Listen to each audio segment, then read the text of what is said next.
No vídeo de hoje eu vou te contar tudo o que você precisa saber antes de tomar a decisão de realizar a cirurgia por excesso de suor, a hiperidrose, a famosa simpatectomia. Vamos falar sobre o seu maior fantasma, a maior complicação que existe para esse procedimento, que é a sudorese compensatória. Será que existe uma forma de evitar a pessoa ter compensatória depois da cirurgia?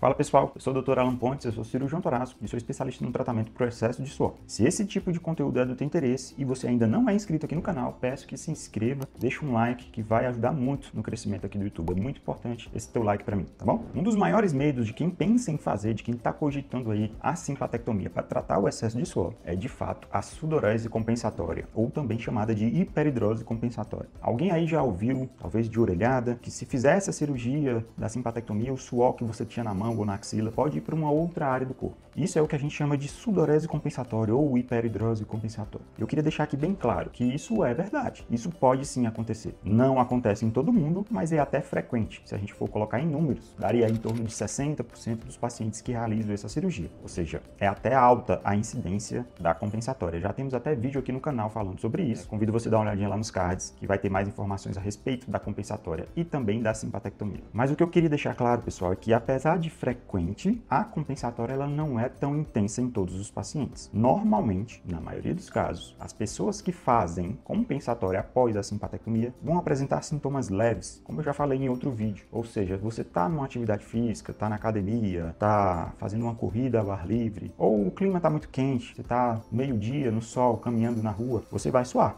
Até porque o corpo precisa suar, faz parte do nosso controle de temperatura. E as áreas mais frequentes de você suar com compensatória é na barriga e nas costas. Então, nesses momentos específicos, pode ser que você sue um pouco mais. Isso aí é o que a gente chama de compensatória leve. E é o esperado para a imensa maioria dos pacientes. Contudo, alguns pacientes podem sim fazer sintomas mais severos de compensatória. Está trabalhando em home office, está no ar-condicionado, sentado, trabalhando no computador, digitando alguma coisa. O clima está ameno, não está fazendo atividade física e mesmo assim a pessoa está suando a barriga e as costas. Isso é o que a gente chama de compensatória severa. E repetindo, já tem vídeo mais detalhado a respeito do assunto aqui nos cards, tá bom? Tá, doutor, já entendi que existe compensatória, que ela é até frequente e que na maioria das vezes os sintomas são leves. Mas pode sim ser sintoma severo, como o senhor mesmo falou. Correto, exatamente. E o que é que eu posso fazer, doutor, então, para minimizar a chance de eu ter compensatória? Será que tem uma forma para isso? Tem, gente. Tem que deixar claro aqui que já existe tratamento para compensatória. Já abordamos, inclusive, isso em vídeos anteriores aqui no canal. Inclusive, existe mais de uma forma de tratar compensatória. Se for do interesse de vocês, deixa aí nos comentários que a gente grava um vídeo explicando as formas de tratar a compensatória. Mas voltando ao cerne do vídeo, como que a gente previne um paciente de ter compensatória? Quando falamos de prevenção, a gente segue duas linhas estratégicas, digamos assim. A primeira é na tentativa de escolher o paciente ideal para o procedimento. Já tentaram mapear, diversos médicos, diversos estudiosos pesquisaram qual perfil de paciente faz mais compensatória. E alguns trabalhos mais antigos chegaram à conclusão de que o peso, na verdade, o IMC do paciente influencia bastante. Pacientes com IMC acima de 25 são mais propensos a fazerem compensatória. Segundo, pacientes que possuem sudorese no rosto, ou seja, vão fazer a simpatectomia ao nível de R2, que é o nervo ali que é responsável pelo suor do rosto. Esse tipo de paciente também faz mais compensatória do que outros. E o terceiro fator é a idade. Alguns pacientes mais velhos faziam mais compensatória do que outros. Então, eles enxugaram todos os fatores de riscos e chegaram à conclusão de que esses três eram os mais importantes. Peso,